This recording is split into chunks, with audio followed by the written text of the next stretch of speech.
Қазіргі кезде неге рэп классикалық музыкаға қарағанда көбірек танымал? Және біз осындай тенденцияны тек музыкадан ғана емес, сонымен қатар кинодан, әдебиеттен және бейнелеу өнерінен, бір сөзбен айтқанда, барлық мәдени өнерден байқаймыз. Бүгінгі дискурста соны анықтауға тырысайық. Сәлем замандас, сіздермен бірге Ерназар. Менің қарапайым каналыма қош келдіңіздер.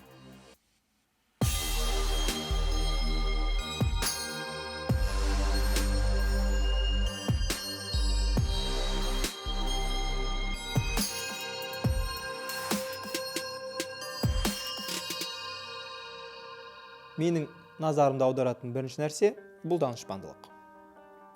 Басқа сөзбен айтқанда гениалдылық деп атайды. Классикалық музыка, әдебиет, кино туралы сөйлескенде жиі еститінім, шедеврді жасаушы данышпан гений деп атайды. Онда неге түсінбейтінім түсінікті болды ғой. Ол данышпан, ал мен ондай емеспін. Сондықтан данасыз мен үшін оның шығарылымы түсініксіз. Өйткені сіз білсеңіз, данышпан болып дүниеге келеді. Ал данышпанды түсіну мүмкін кім көргеннің қолынан келе бермейтін шығар. Бізге ең болмағанда барлық теледидар бағдарламаларында осылай дейді. Оларға берілген аттары да бар. Индиго балалар, вундеркинд дейді. Әлде олар туылғаннан гений болып туылмай ма? Сіздердің вундеркинд дейтіндеріңіз кім?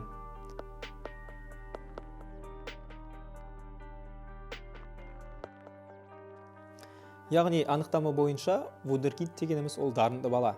Олай болса, қалған басқа балалар дарынды емес болғаны ғой.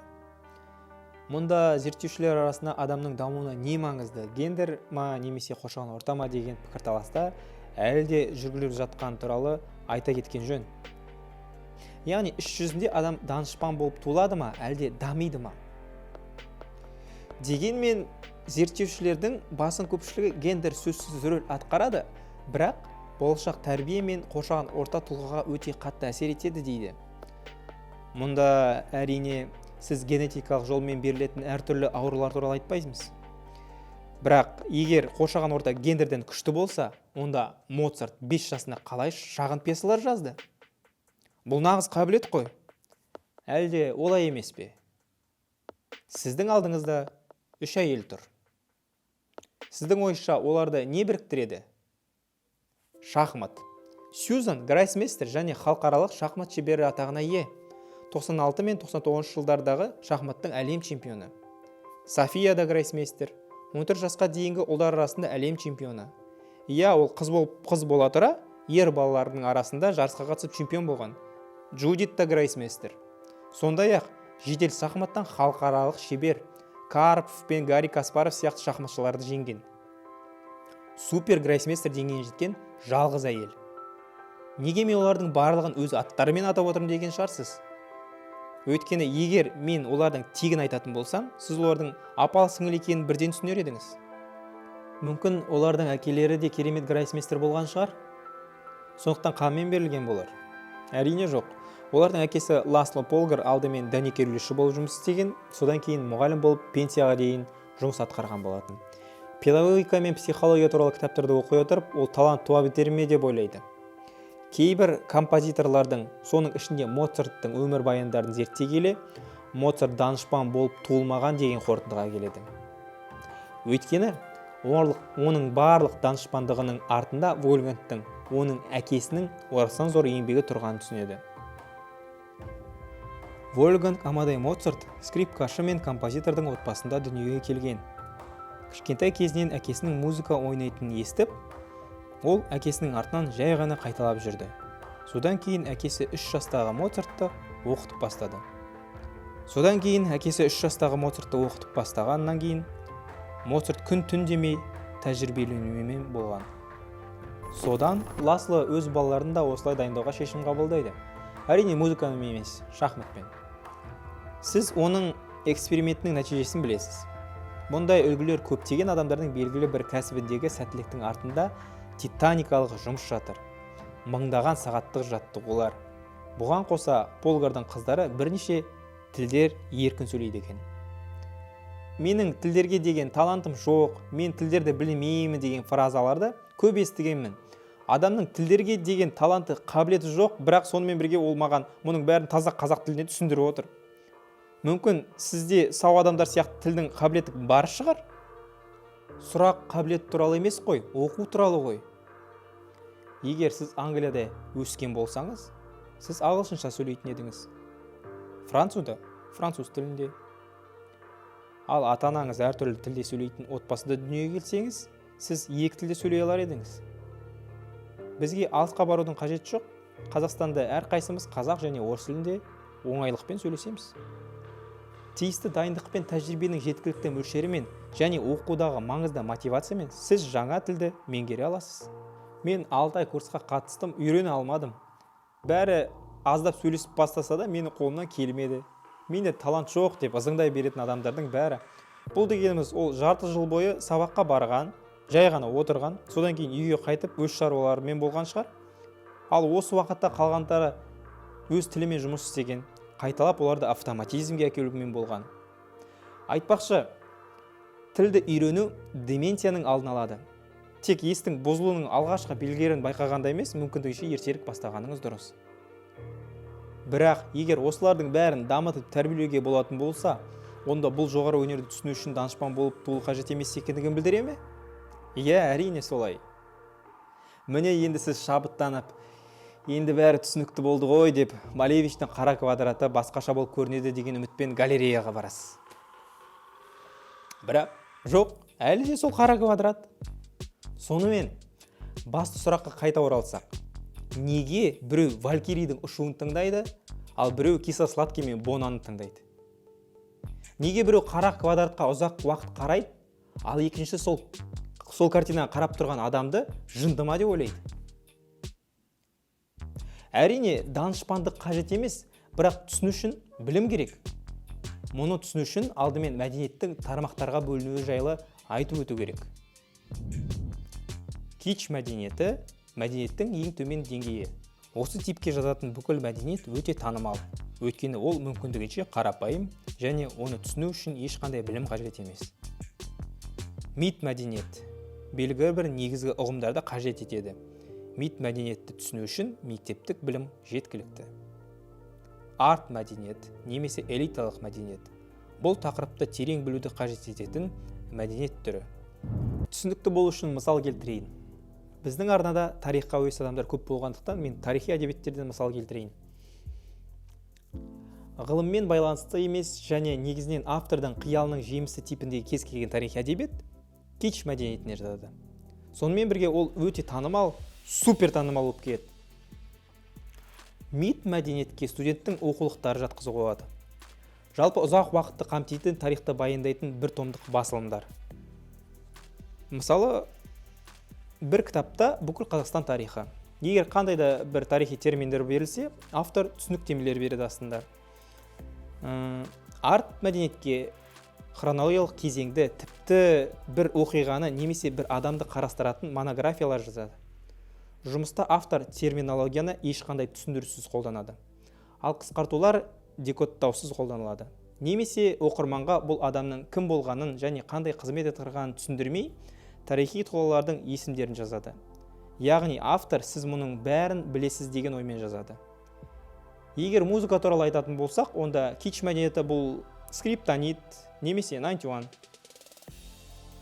Яғни семантикалық жүктемені көтермейтін танымал және қарапайым музыка. Мит мәдениеті, мысалы, Шәмшінің әндері. Бұл көпшілікке түсінікті, бірақ бәріне бірдей емес. Мысалы, бұл біздің халқымызға түсінікті болса, біз оны естігенде эмоцияны сезінеміз. Бірақ сонымен бірге кейбір шетелдіктер біз сияқты эмоцияларды сезінбеуі мүмкін. Ал арт мәдениет, ол Моцарт, менің ойымша, осымен бәрі түсінікті сияқты. Ал енді біз элиталық мәдениетті түсіну үшін сізге контексті терең білу қажет екенін анықтадық. Бірақ Малевичтің бізге әлі түсініксіз болған қара квадратына оралайық. Біріншіден, Казимир Малевич шын мәнінде нағыз суретші. Яғни ол суретшіге оқыған. Сондықтан ол сурет сала алады, жақсы салады. Яғни біз оның қалыпты суретті жақсы суреттей алатындығын, суретшінің өмірбаянын білеміз. Оның бұрынғы шығармаларымен таныспыз. Біз сондай-ақ бастапқыда қара квадрат триптихтің бөлігі болғанын білеміз. Мұнда қара шеңбер мен қара крест болған. Сізге сол кезеңдегі суретшілер мен бейнелеу өнері туралы аздап түсінік қажет. Кенеп немесе Холмс суретшіге қасиетті орын. Және осы жерге Малевич барады да төрт бұрышты салып тастайды. Содан бұл дөрекілік өнерге түкіру деп ойлайсың. Яғни сіз суретшінің стандарттан әдейі бас тартқанын түсінесің. Әлде бұл барлық өнерді мазақ ету ме, немесе қайта қарау ма? Әлде тоқтаңыз. Егер бұл триптих болса, алғашында триптихтер иконалар болды ғой. Ал бұл иконаның жаңа өнер екенін көрсеткісі келді ме? Немесе бұл дінді қайта қарау ма? Мүмкін бұл жалпы санадағы революция шығар. Малевич оның кескіндемесінің соншалықты танымал болатынын білді ме? Керемет картиналар салған басқа суретшілер үшін бұл қаншалықты ұят болса керек. Олар қанша тырысып сурет салса да, бәрі қара квадратты талқылап жатты. Осы кезде сіз өзіңізді қара алаңның алдында 10 минут тұрып қалғаныңызды түсінесіз. Ал сіздің қасыңыздағы адам сізді ақымақ деп ойлайды. Өйткені 10 минут ішінде сіз қара квадратқа ұзақ қарап тұрдыңыз.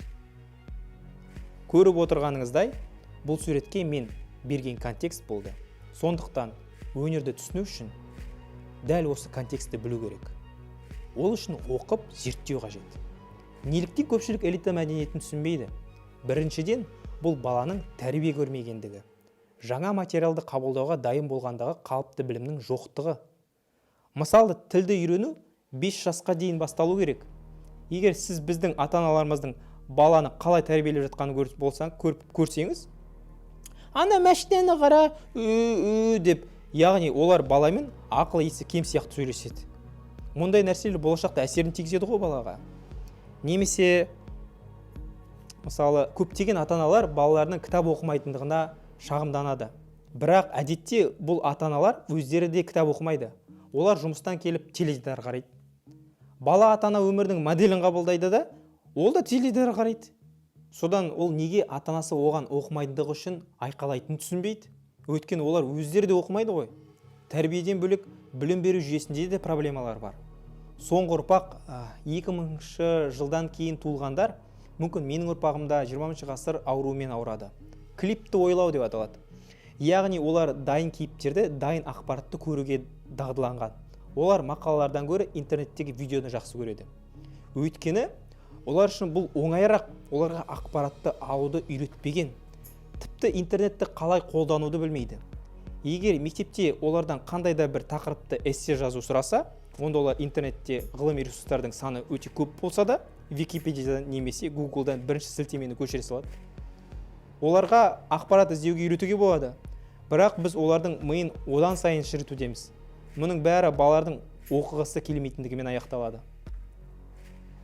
Олар бұның бәрі маған не үшін керек деген ойменен бітеді.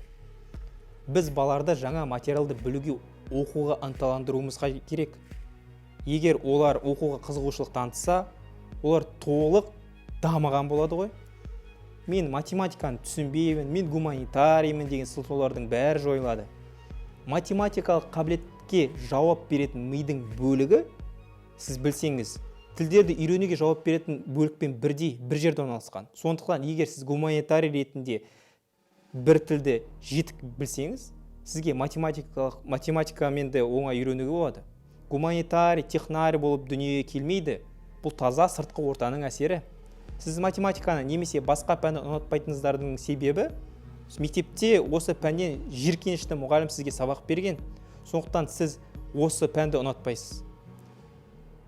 Сіздің пәнді білмеуіңіздің себебі біздің қабілетіміздің жоқтығы емес, банальды сізді қызықтырмайды. Сізде оны зерттеуге немесе түсінуге деген құлшыныс жоқ. Сондықтан біздің ата-аналарымыздың позициясы маған 200-ді көрінеді. Олар жастар ештеңе істей алмайды, ештеңе қаламайды, ештеңеге қызықпайды деп атайды. Бірақ сіздер ғой балаларды тәрбиелеген. Егер сіз олардың білім алу тәсілін таба алмасаңыз, балалардың кінәсі неде? Неліктен мен математиканы балаларға оқытқан кезде маған олар математика қызықты деп айтты? Демек, балаларды қызықтыруға болады екен ғой. Онда проблема жастарда емес болғаны. Қарт қайызғақтар өздерінің педагогикалық импотенциясымен келісе алмайды. Мұғалімдердің жартысы компьютерді қалай қолдануды білмейді. Интерактивті тақтаны қолданбайды. Сонымен бірге жастар туралы бір нәрсе дейді. Мүмкін артта қалған жастар емес шығар, мүмкін сіз осы буыннан қалып қойған шығарсыз. Бірақ мұнда мұғалімдердің де кінәсі жоқ. Білім беру жүйесінің өзі кінәлі. Кінә мұғалімдерде емес, жоғарыда отырғандардың иығында тұр. Жалпы мәдениет білім деңгейінің төмендігінің тағы да бір себебі. Өкінішке орай қаржыда. Мен қызықты фактыны да байқадым. Адамның ақшасы неғұрлым көп болса және жұмыс уақыты аз болса, ол әдетте білімдірек болып келеді. Біріншіден, оның өзін-өзі дамытуға ақшасы бар. Мәселен, кітап сатып алам десеңіз, ол арзан зат емес қой. Екіншіден, оның өзін-өзі дамытуға уақыты бар. Ал шартты түрде алсақ, зауытта жасайтын Мұрат 10 сағат жұмыс істеп, ең жақсы жағдайда 150 мың теңге алады. Одан күші жоқ, қалауы да, ақшасы да, өз-өзін тәрбиелеуге уақыты да жоқ. Ол жай ғана үйге келіп, диванға жатып, теледидар көре салады. Ал осы білімнің бәрін біз қайдан аламыз?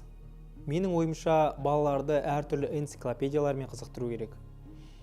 Менің балалық шағымда, менің ойымша, мен әлемді танимын сияқты кітаптар болған. Осы топтамадағы әр кітап белгі бір тақырыпқа арналған. Мысалы, музыка, онда ұлы композиторлардың өмірбаяны бар. Сәулет туралы кітап қандай стильдер бар екенін айтатын. Атақты сәулетшілердің есімдері, яғни кішкентайдан бастаған жөн. Мұның бәрін білуге деген мотивация қайдан шығады? Бұған кеңес беру қиын, өйткені бұл адамның өзіне байланысты. Бірақ менің жағдайымда басқа адамдар мен үшін оқудың басты мотиві болып табылатын. Интеллектуалды адаммен сөйлескенде мен олар сияқты білімді болуды қалайтынмын. Содан ізденетінмін. Мотивацияның көздері кез келген нәрсе болуы мүмкін. Біреудің мұрнын сүртуге, біреудің алдында өзін көрсетуге деген ұмтылыс. Осы нотамен мен сізді жиналған ойларыңызбен жалғыз қалдыруға мәжбүрмін. Бейнемен бөлісіңіз. Келесі бейнелерді жіберіп алмау үшін арнаға жазылуды ұмытпаңыз. Отбасыларыңыз аман болсын.